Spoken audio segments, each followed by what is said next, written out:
Lepo pozdravljeni. Naj najprej poudarim, da sem razočaran nad intenco, ki jo ima ta točka dnevnega reda. Predlagatelji zagotovo vedo, da je prost pretok kapitala ena izmed temeljnih svoboščin zavezništva, a to za njih očitno ni pomembno.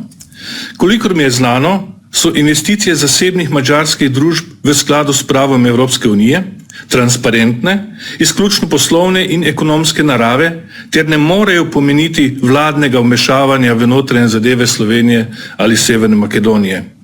Nenazadnje je dobršen del levih medijev, ki imajo izrecni monopol pri oglaševanju javnih podjetij, v tuji lasti.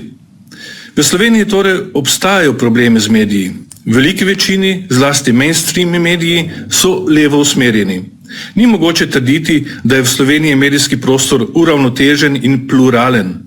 Investicije v nove medije pa lahko povečajo pluralnost medijev in neodvisnost novinarjev, ki danes mnogokrat pišejo po diktatu oglaševalskih klik in levih političnih elit, ki dostikrat niti ne skrivajo simpatij s starimi in preživelimi vzorci komunikacije.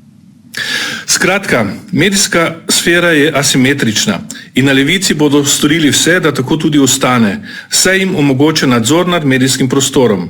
Slovenski demokrati pa želimo, da se razmerje izboljša, da se teh 10% delež alternativnih medijev, ki so desno usmerjeni, poviša. Zato so investicije iz tujine v tem smislu nadvse dobrodošle.